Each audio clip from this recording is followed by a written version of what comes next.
云南景儿挺美的，挺喜欢大自然那个劲儿。自然景色还漂亮。咱俩是不是没有单独出来玩？没有过，就带我爸，要不咱一家人。对，很少咱俩。你知道不是因为咱俩不想出去玩，是你不舍得给我爸扔那儿。是有关系。自然景色还漂亮。对。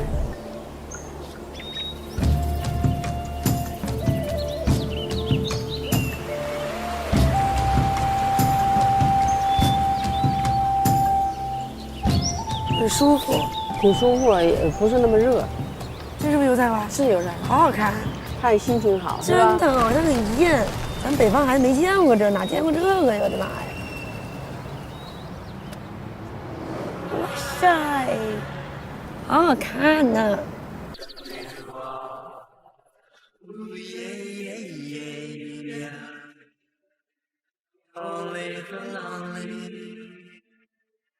走过了啊！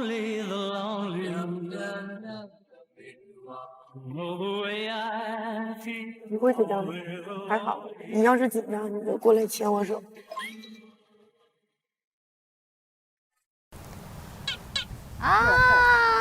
Hello， 你们好，嘉哥，圣怡姐，黄圣怡，哎，好了，我喜欢你，谢阿姨。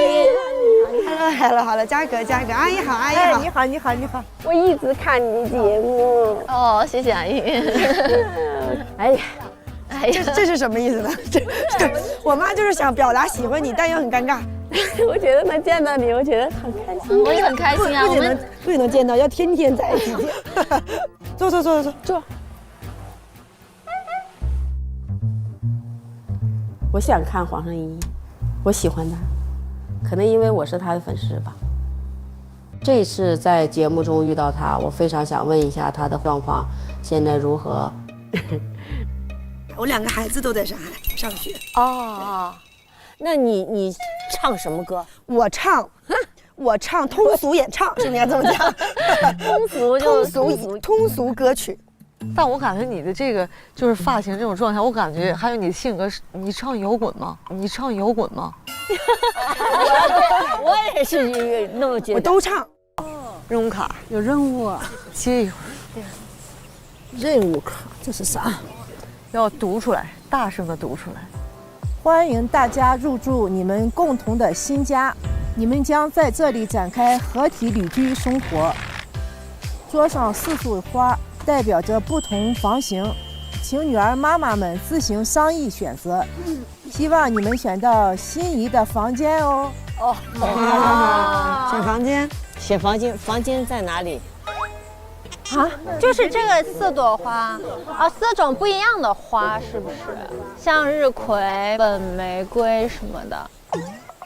你们选来，就是你们有没有一定要自己一个人睡的？因为我看楼下这边可能有双人床，上边有一个是2张床的，所以看有没有睡觉有习惯不能那个什么。不能同睡是吧？我喜欢这个，行，都好，这跟你好配。4号房。这屋没有温泉，但是温泉在屋里，挺好。你看看这个多好啊，这个不错的。对呀，我到家了，你还醉呀？我的鸡爪，晚上你要是闹心也可以抱它。我不喜欢抱鸡爪，这大鞋你非得带它。我可以穿的，我没带啥鞋，我就带一个双鞋。你不是那2双都是你的？没2双我的，那个都是你的鞋吗？对，我就这双，哥，就这双，这是2双，4双是我的，剩都是你的啊。我不能总穿这1双鞋吧，对吧？行。哎呀，这一天。我的妈妈温柔、勤快、有生命力，严于律己。她就是一个传统意义上的好妈妈。她是一个完美的女儿，善良、很执着，性格比较开朗、活泼。她是对我最重要的一个人。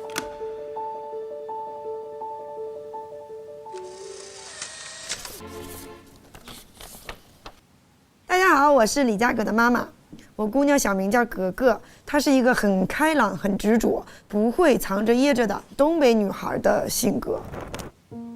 她还是一个很善良的孩子，从小5、6岁的时候，只要是旅游，她就会抢着拉杆箱，怕我累着。我姑娘从小还是挺懂事儿的，每次去旅游的时候，她就会提着行李啊，那个拉杆箱啊，不管多沉多重，她都要求自己去拿着，就很怕我俩累着。啊，就这么小的年龄，她就很照顾我们。一要抱的妈，你别要抱我。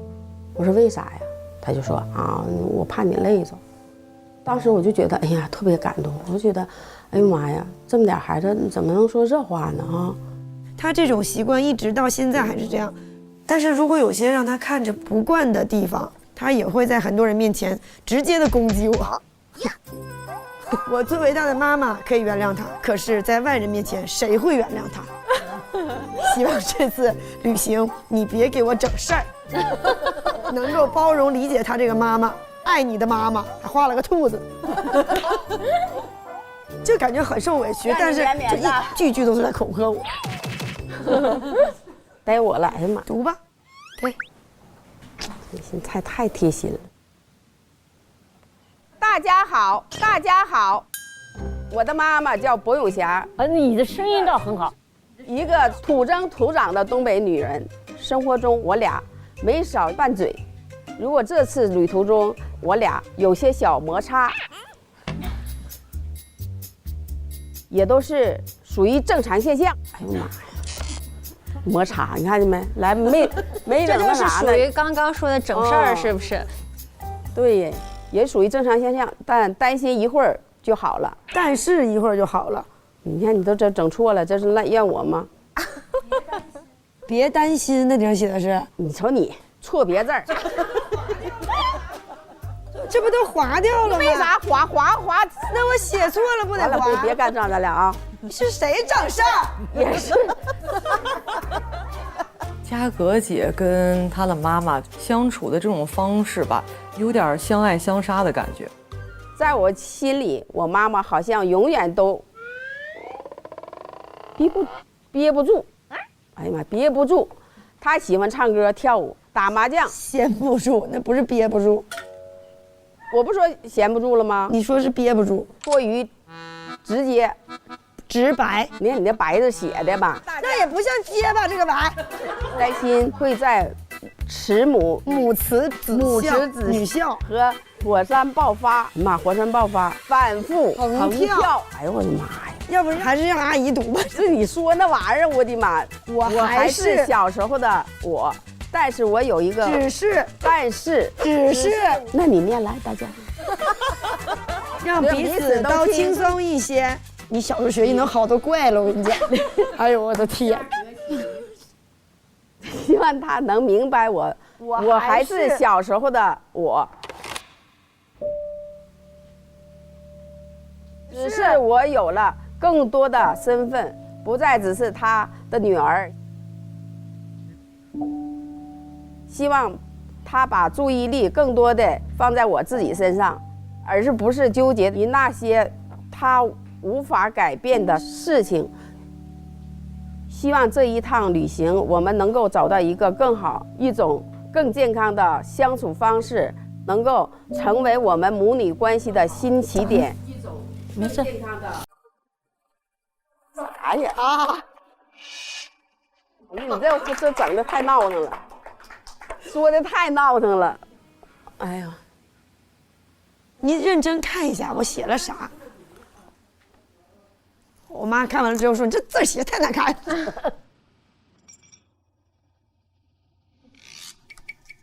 哎呀，他总是贬低一些这事那事，他不知道他说那话会不会刺痛我，我心里挺不舒服的。这一天呢，这给我整的呀，等着吧啊！他不是。他的格就是我啥呀？啥？我咋了？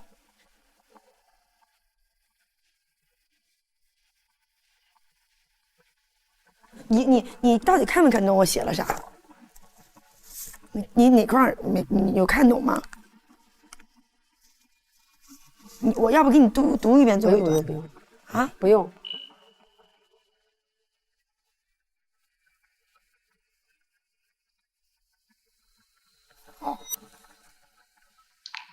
我的情绪来源不是他不看，也不是他没看懂，是我觉得没有用心在看，就他都没有试图好好读。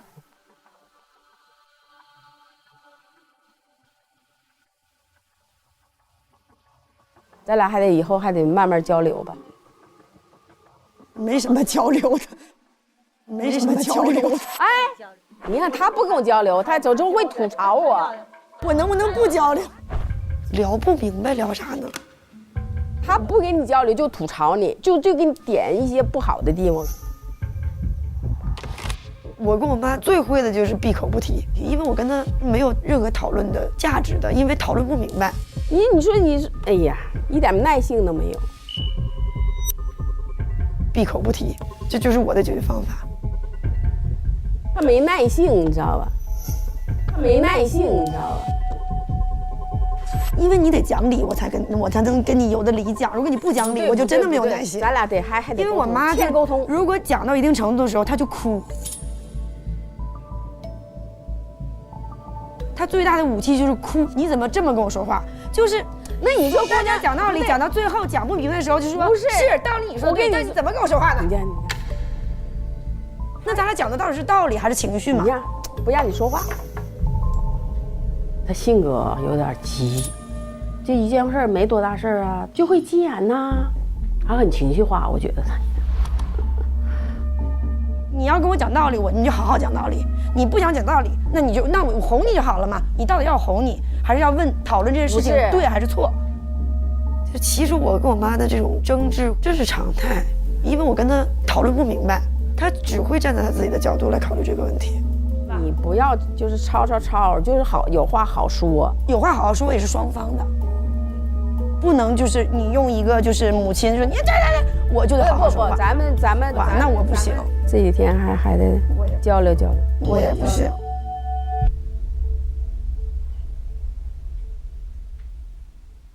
当时为什么会和你妈妈发生争吵？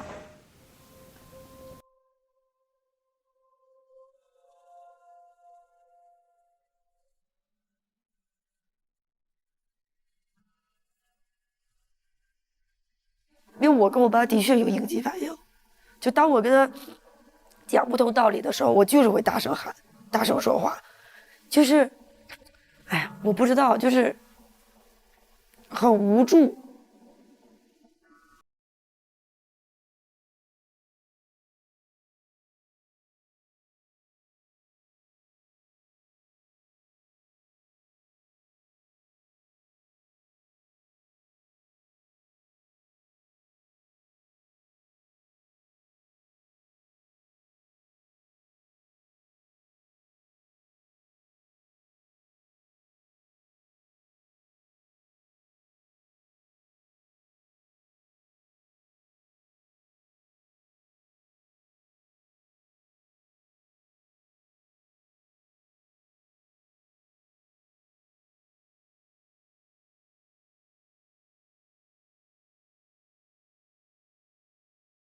站起来，学校只有妈妈，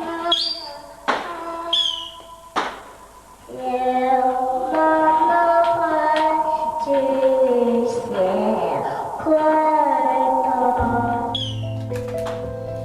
还坐着，白眼的。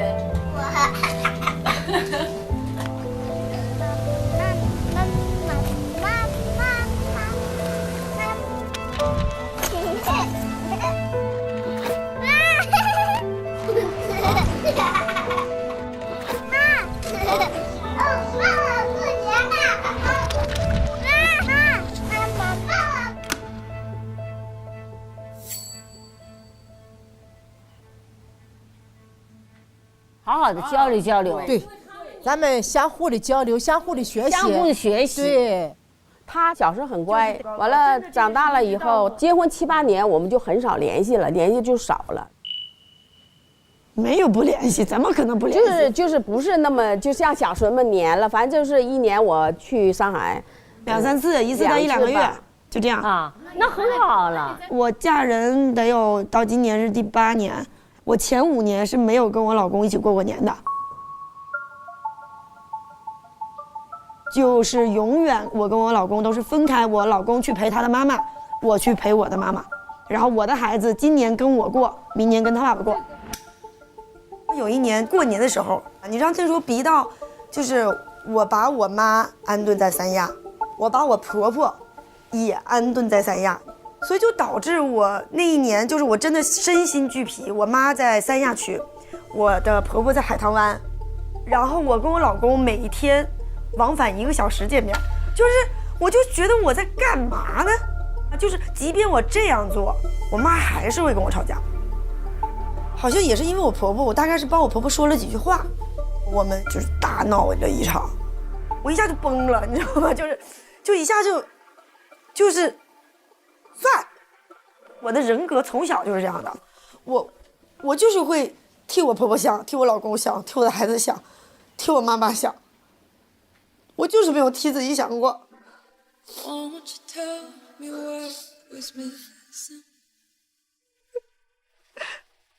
想又生气。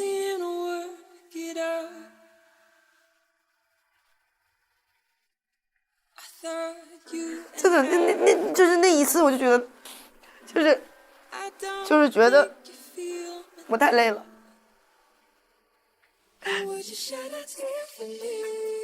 从那次之后，我就跟他说：“我说我以后不跟你一起过年了。”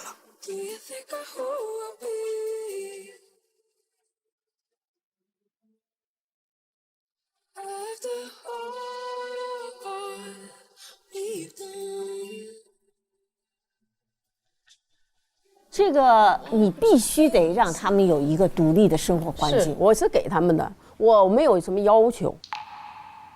他自己心里自责，就说我必须陪我妈妈过，他都必须陪他家，这是他们2口商量的事儿，跟我没关系，跟我没关系。所以我没有啥想法，是他们有想法。我就是愿意自己这么累。你呀，你就是他是你跟我说，如果你不回家过年，我和你爸很难过。不是没有任何就是说你非得陪我怎么样，都是他们决定。真作呀，真作。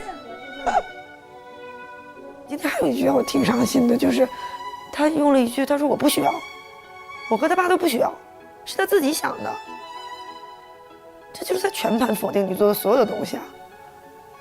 他不觉得是你在做，你在为这件事情做争取和努力，他觉得是你自愿的，你想太多。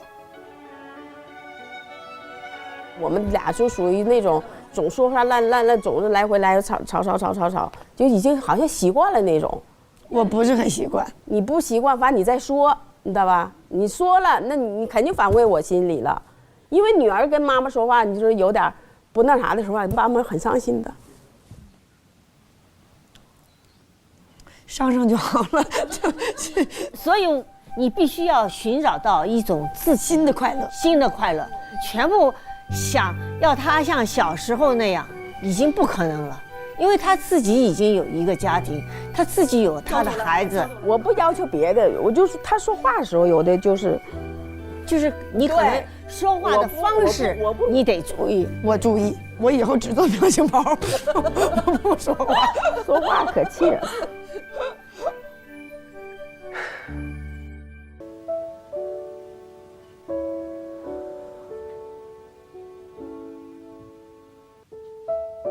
我是听了所有的妈妈们的写的东西，我才不行的。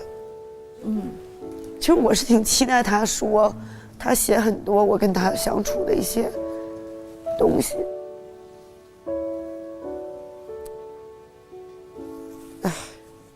就是我觉得好像其他的妈妈就是在形容女儿的时候就很全面，就是好像妈妈都是很骄傲的。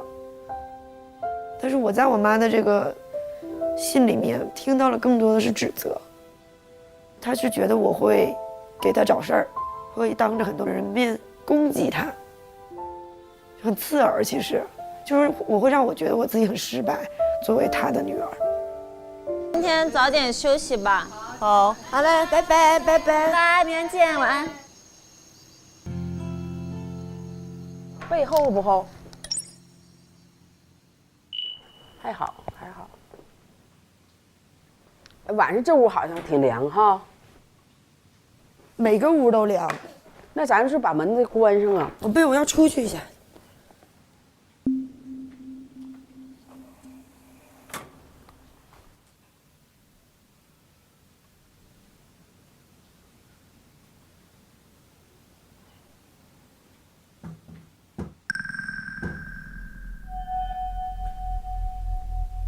他的关键就是说，不跟你沟通这件事儿，我觉得我心里挺不舒服的。我说多了吧，他会生气，很气的不像样不像样。我不说嘛，我自己憋着。我想跟他沟通。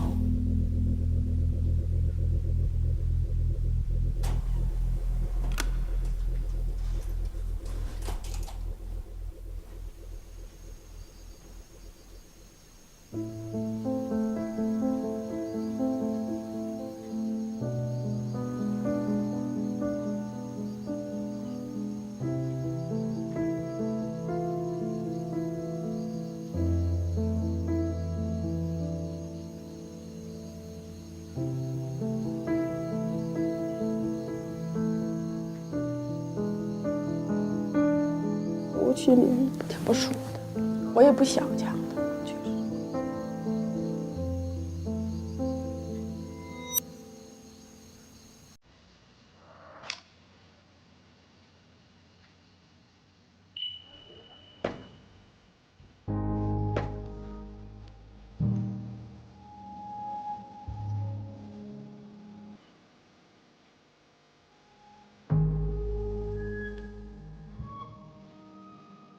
我们的关系平时里，你好像也觉得没有那么难受，也挺开心的，但是你就觉得好像有一个门被关上了，然后就把我和我妈隔在了屋里和屋外，但是敲门也能开，就这种感觉。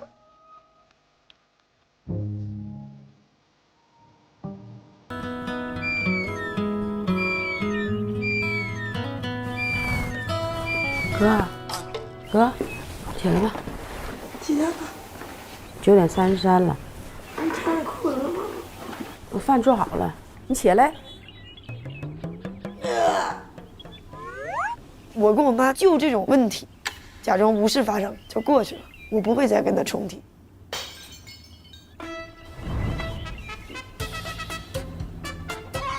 我的鸡爪，晚上你要是闹心可以报警。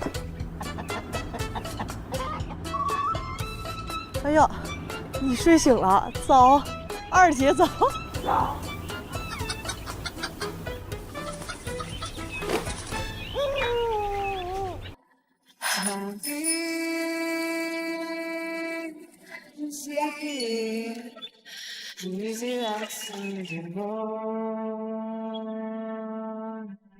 我挺爱骑自行车的，这真的很自由。对，咱俩第一次见得有6、7年了吧？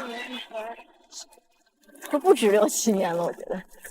我原来我住在北京，就是也算郊区吧。嗯，我有的时候春天这个时候也会去踏青，会骑车的。你真的什么时候搬回来上海？就是快点。我们经常骑自行车出来玩。是吗？嗯，很好玩，带孩子。哎呀，好爽呀！真舒服呀！啊，好好玩啊！哎呀，这一路都是下坡。我觉得今天晚上回家，明天早上起来估计都得腿疼。李佳格，我原来跟他是认识的，东北人的那种喜感在他身上就是很淋漓尽致。我们俩的优点在于很多在一些价值观的东西其实是符合的，所以我觉得还挺开心的，就是会让我们达到某一种程度上的一些默契。这里好舒服，拍个照吧，我给你。行啊，来。这个衣服颜色老春天了，非常适合这个景色。这是我在唯品会上买的，这边紫外线强，要注意防晒。我还带了很多他们家的衣服来的。我在唯品会上给孩子买的多，都想给孩子买质量好的，又担心孩子长得快呀，一会儿就穿不了。唯品会同样的牌子能打2到3折，我下手就干脆多了。一看你就没少买。看看照片。还不错哎。走吧，走。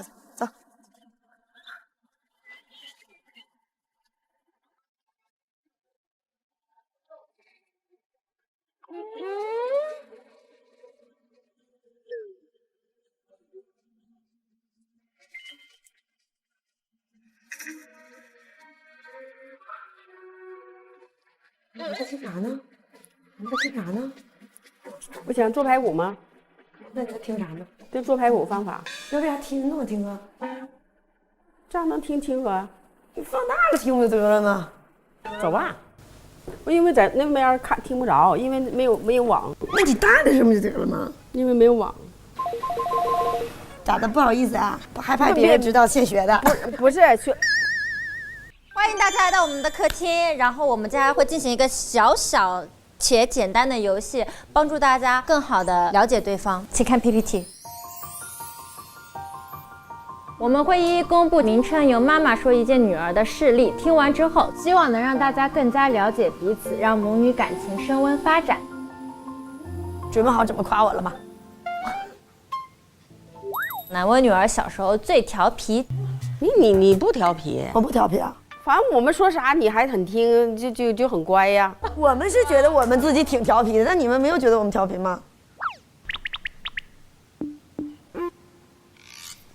调皮倒不是说调皮呀，就是说，最大的就是说小时候我说啥，都按你的意思去做了，长大了以后说啥不听啥，说啥都反着做了，就是这样。小时候就是我说啥很听，特别乖的一个孩子。那现在就是有脾气了，他现在就是觉得能大声跟我俩吼一下说实话那种，我就心里就是就有点受不了。那我觉得有没有可能就是你说的不对，不想听了？小时候给我们很多快乐，咋的？我现在带你都是不是小时候真快乐。就我能看出来吧，我妈对我其实不满意。哎，不对，今天下午在我们房间，我们喝茶的时候，我们4个人在那聊着，她对你很满意，就是说你娘俩的表达方式不太一样。对，听妈妈唠叨也是一种爱。她不愿意。我知道，但是我不能每一次都是这样的负能量，我扛不住。你扛不住，我扛不住。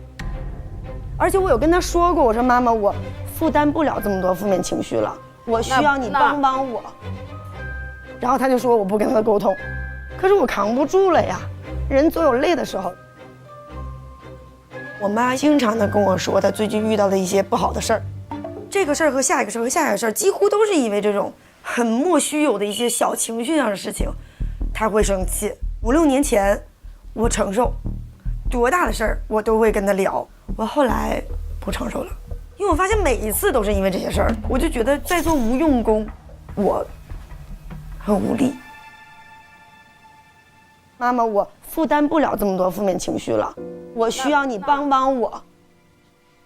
我发现了，我的妈妈跟嘉格姐的妈妈是2个反方向。反方向啊？是，好像有点是，是。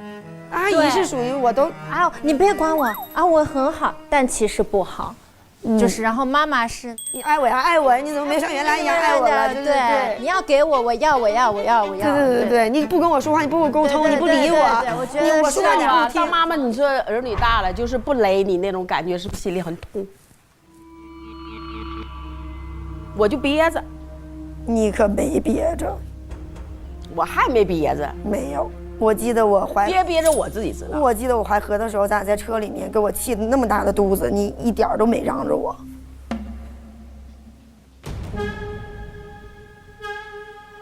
家里的事儿那我不要说，我就觉得不讲理嘛。家里我讲的是道理，但你不跟我讲道理。这要说话长着呢，不要说了，不要说了，你懂吗？可以展开说一说喽。来都来了，为啥要说呀？因为这件事情你想暴露吗？你想暴露吗？我 OK 的呀，有啥不能说的？行了，我不想说，懂吗？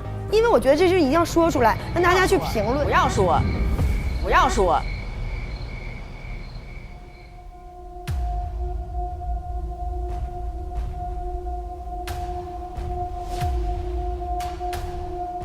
会不会有可能就是我们有的时候适当的跟妈妈说一些我们自己的事儿，会有一些对被需要感？对，这会吗？会的。我觉得可能越不说，他可能会觉得离我们远。有点，这真是有点。我觉得女儿报喜不报忧是一个天生的一个能力，天生就会，天生的能力，对，都愿意回家讲好事，对吧？这样不开心的事都不愿意回家讲，对，是吧？一样的。